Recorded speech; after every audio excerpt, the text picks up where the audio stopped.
Shri Gurubhyo Namaha Harihi Om.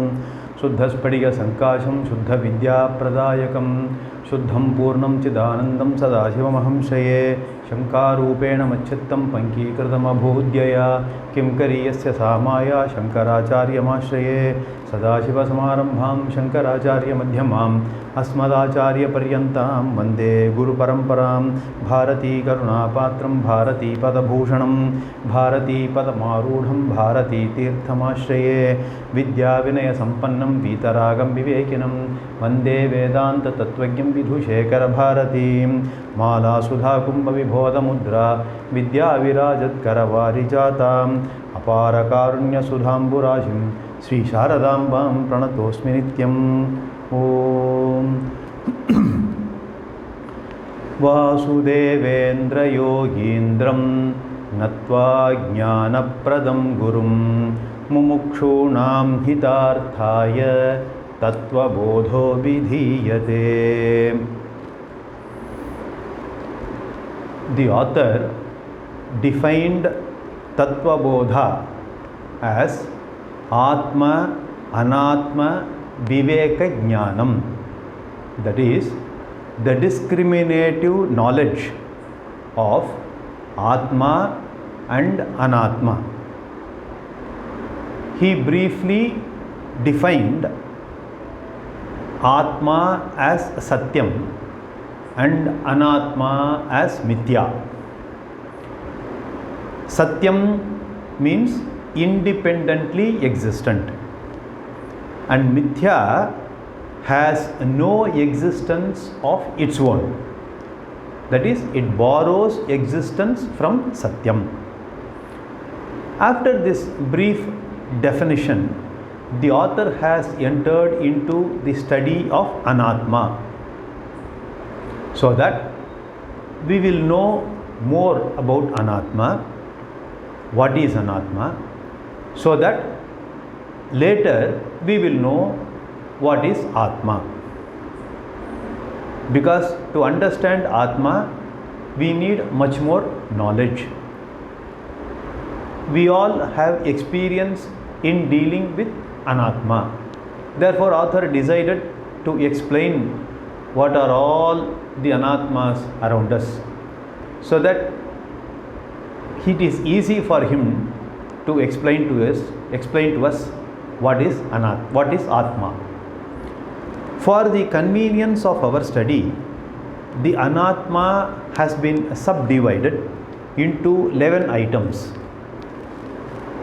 3 plus 5 plus 3, that is Shariratrayam, Kosha Panchakam and Avasthatrayam, that is threefold body, fivefold layer of human personality, and threefold states of experience. We have covered threefold body, that is Shariratrayam we have covered. What is Shariratrayam? Sthula Shariram, Sukshma Shariram and Karana Shariram, that is gross physical body, subtle body and causal body. Once again, we should be very careful. It is not casual body, it is causal body. Physical body is gross, sthulam. Subtle body is subtle. Causal body is the subtlest of all. Therefore, it is relatively easy to understand physical body, more difficult to understand subtle body, and very, very difficult to understand causal body. It will appear difficult initially, no doubt, but as we progress, the definition, the explanation of the causal body will be more clear to us. So initially it will be difficult. So to that extent, we have to understand that causal body is very, very difficult to understand. We need to know this much, that is, causal body is nothing but the potential seed form. It is in seed form of the gross and subtle body to fructify. The nearest experience of the causal body is the state of sleep. We will be able to understand more, to relate it to our deep sleep state, where everything is potentially dormant. Potentially, it is totally potential. We can say totally potential, or it is dormant. We are not able to clearly experience even that. That is the state of causal body. We do not know anything about that causal body because it is in seed form. It is not in distinguishable, the parts are not in distinguishable form. Now we will compare the lives of these three shariram, three bodies. The life of a physical body, gross body, is short. Maximum 70, 80, 90 years, or maximum 120 years. That's it. One has to go, leave the physical body and go. Whereas the subtle body's life is much longer. Because even when physical bodies come and go, the subtle body continues to survive. Janma to janma, it gets transferred. That is, whatever the subtle body which you have in this janma is carried forward from the previous janma. Therefore, the subtle body continues janma after janma. It doesn't die with the physical body. It survives the death of physical body. It continues janma after janma until pralayam. At the time of dissolution of the whole universe, all the subtle bodies, all the subtle elements, panchabhutaha, panchabhutani, all of them will dissolve.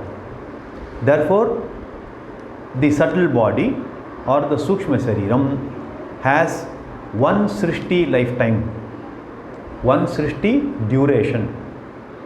From Srishti to Pralayam, it will survive. Whereas the physical body has only one birth duration, one Janma, that's it. Whereas the causal body continues to survive, continues to exist even at the time of Pralayam. When all the physical bodies, subtle bodies are all dissolved, even after that, the causal body continues to exist. Because this causal body is going to be the seed for the next creation of gross body and subtle bodies. Just as our farmers keep some seeds for their next crop, Bhagavan is very intelligent and therefore he keeps all the causal bodies with which alone he is going to create the next Srishti in the form of subtle and physical bodies. Therefore, causal body continues Srishti after Srishti. Even during Pralayam, when everything gets dissolved, causal body is the only one which exists. Therefore, it has got the longest possible life. In fact, the causal body goes under only one condition. What is that condition? It is only once in a person's lifetime, and that is at the time of liberation, Móksa. That is only once, because a person gets liberation only once in a lifetime. Móksha is the end, the final end. Paranta kalaha.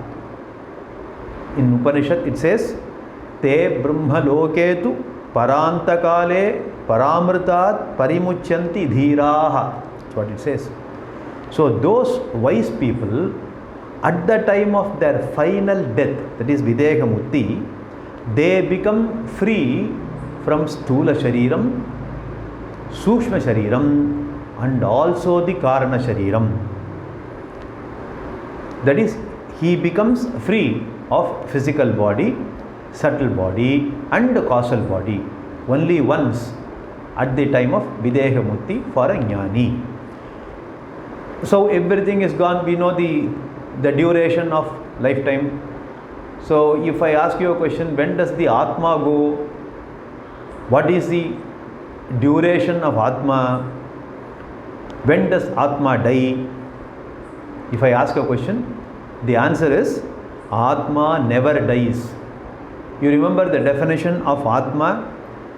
The invisible, immortal, and inner essence of every living being is Atma.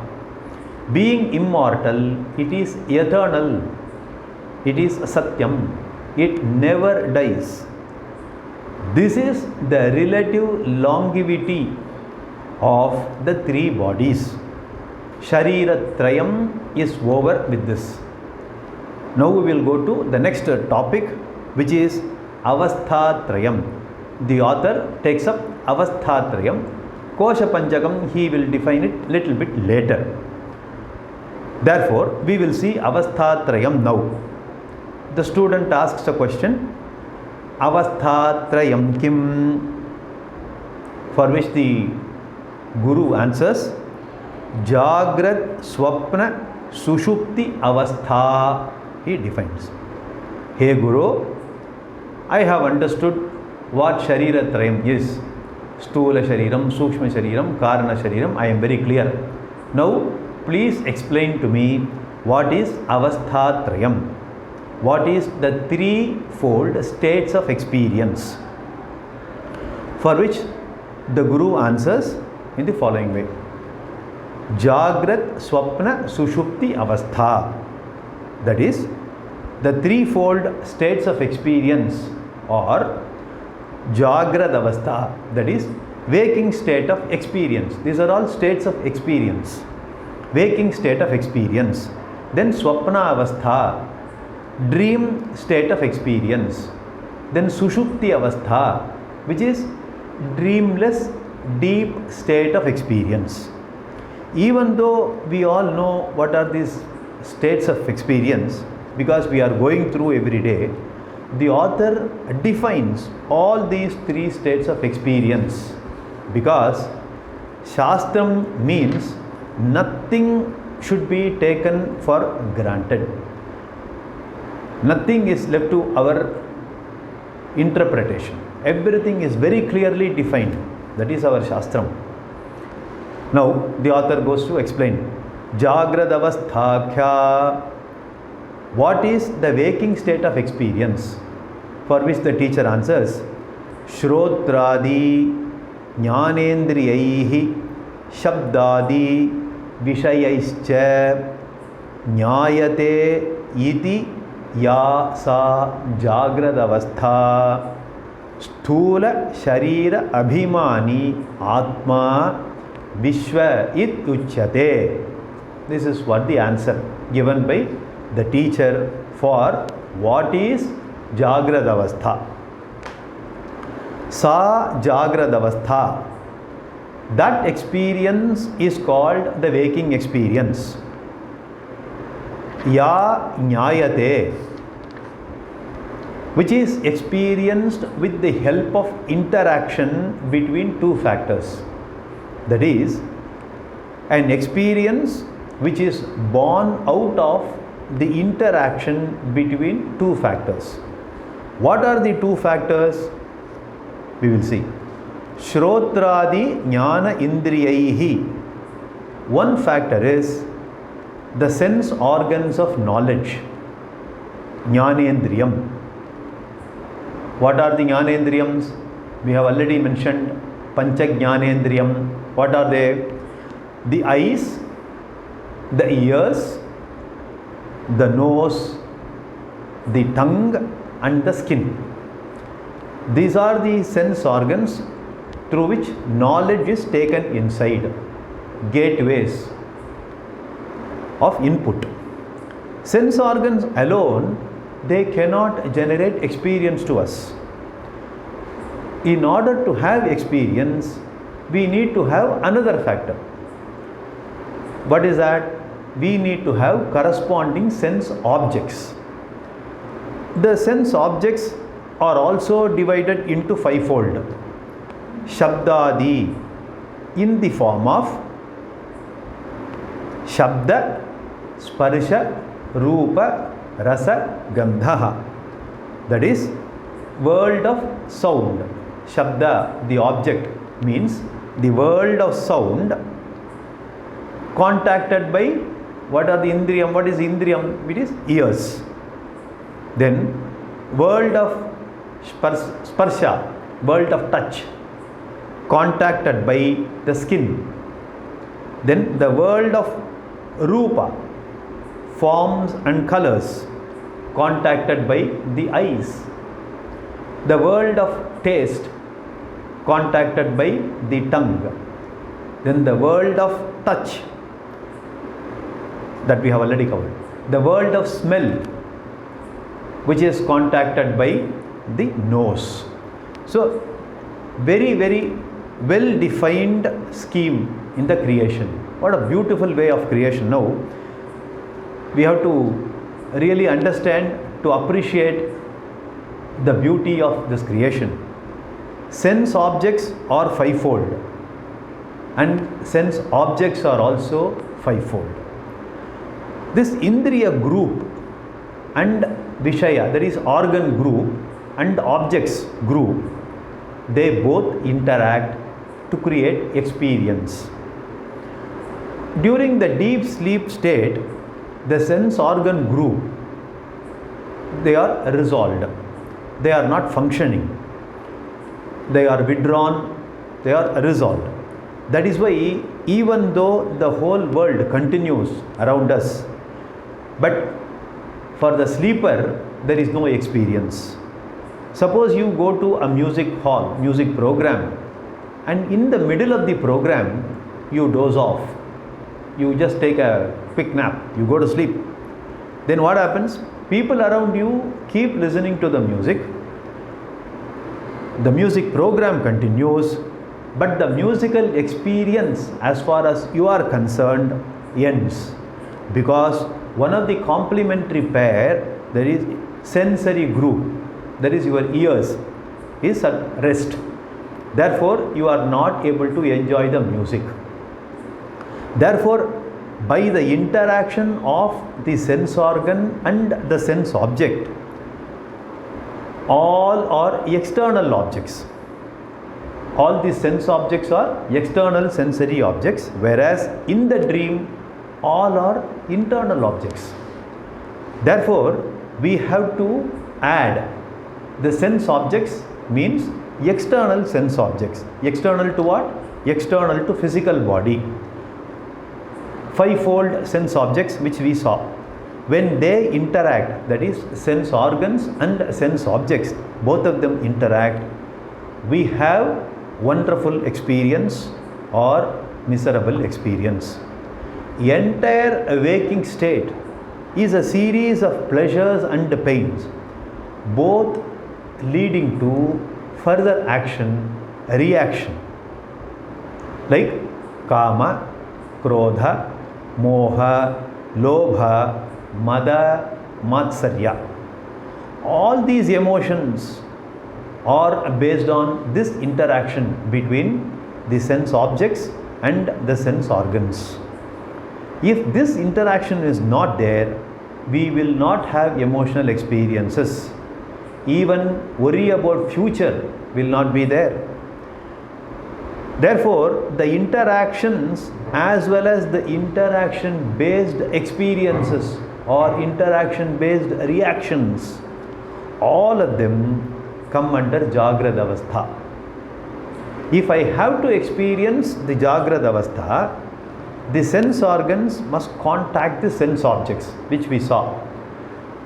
If the sense organs must contact the sense objects, I have to support the sense objects. I have to support the sense organs. That means what? I have to be behind my sense organs. Without my backup, the sense organs will not function. By their mere existence, the sense organs will not function. They cannot operate. Therefore, my cooperation is very much required. That is, I have to withdraw from all the other things, and I have to be behind my ears if I have to listen to some music program or some classes or some important meetings very attentively. Therefore, you may have seen some people, if they have to listen to something very, very intently, they may keep their hands behind the ears, because they want to attend, they want to listen to that particular program, particular talk or music very closely. So you keep your hands behind the ears, pay all attention to listen. This shows that I am behind my ears. Suppose you are not behind the ears, that is, ears are open, you are there in the hall, in the music hall, the musician is performing the music, he is singing, you are also there, you are wake up, you are fine, you are in the state of waking, so there is no confusion about that. You are listening, but your mind is not behind your ears. Supposing you are thinking about something, for example, you remember whether you have forgotten to lock the front door, or whether you have kept it properly, you have locked it properly, you don't know. Suddenly the doubt comes, therefore your mind is not with you, it is doubting. Or whether you forgot to lock the car doors, whether you forgot to lock the doors, that is also possible. So the moment you get a doubt, your mind goes to those objects. They are not behind the sense organ of ears. That means my support, my cooperation is not there behind my ears to listen to that particular program. It is elsewhere.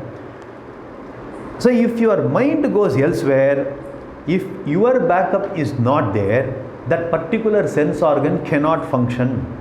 Therefore, I have to identify myself with the sense organ. I have to identify with the sense organ means what? Golakam.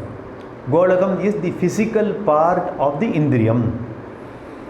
Indriyam is sense organ. The physical part of sense organ is called Golakam, which we saw in the last few classes. We have already seen sense organs belong to the subtle body Sukshma Shariram.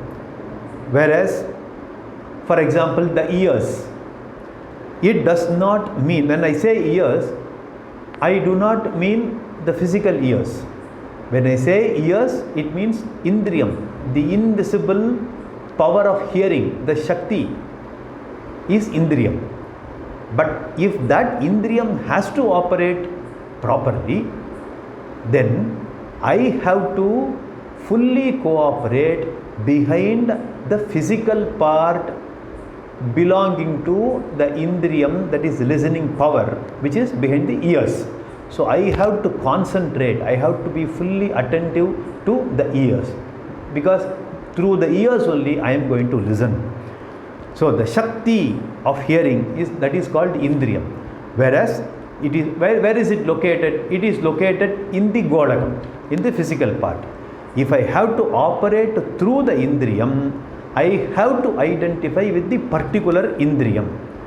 I hope I am clear in this. If I have to identify with the Indriyam, I have to identify with the respective physical part of the body, which is Golakam. If you have seen North Indian musicians, that is Hindustani musicians, when they are performing their music, most of them will have tamburas on both sides, left ears and right ear, and they will be very keenly, they will be listening to the Shruti all through the program. They will show this way, that way, and all that, so that they ensure that the Shruti is clearly audible to the musician, to them. because they give so much importance to the Shruti.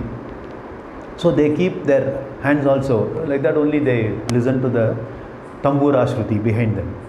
Therefore, Indriyams functioning requires Abhimana, identification with the Indriyam. Abhimanam means identification. Indriya Abhimanam requires Golaka Abhimanam. That is, Abhimanam means identification. That means Golaka identification. And because Golakam is part of physical body, therefore Golaka Abhimanam requires Sharira Abhimanam. I have to identify with my physical gross body. Without identifying with the physical body, I cannot operate my sense organs. If I cannot operate my sense organs, then I cannot experience the external sense objects. At least I may be, sometimes you may have noticed, people give us blank look. Their eyes will be open, they will be looking at something, but nothing in particular. That shows what? Their eyes are open, but their mind is not behind the eyes. It's not cooperating with the eyes. So nothing will be registered. This is why in a dream or a deep sleep, our body will be there, our ears are open also, but in the deep sleep you don't hear anything, any noise around your physical body. Your nostrils are open, but you don't smell anything. But mosquitoes may be all around you, all over you, but you don't feel it because you are in deep sleep.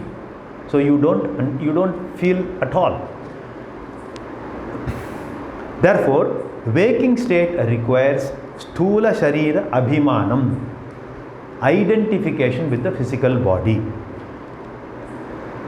I am called Vishwaha, the waker. Therefore, the author says, Sthula Sharira Abhimani Atma means, here Atma means I, the self, the conscious being. When I, the conscious being, identify with the physical body and experience the waking state, that is the experience of the external sense objects due to the interaction between sense organs and sense objects. That is the experience which I am able to get because of the interaction between my sense organs and external sense objects. Only if I am behind my sense organs. If I have to be behind my sense organs, then I have to be related. I have to relate myself with the physical body. So, therefore, this state of waking is called Vishwaha. I am called waker. This state of experience is called waking state. I am called Vishwaha iti yuchyate. This is what waking state is. The other state of experience we will see in the next class. Purnamadav Purnamidam Purnat Purnamudachyate Purnasya Purnamadaya Purnameva Vashishyate. Om Shanti Shanti Shanti. Harihi Om.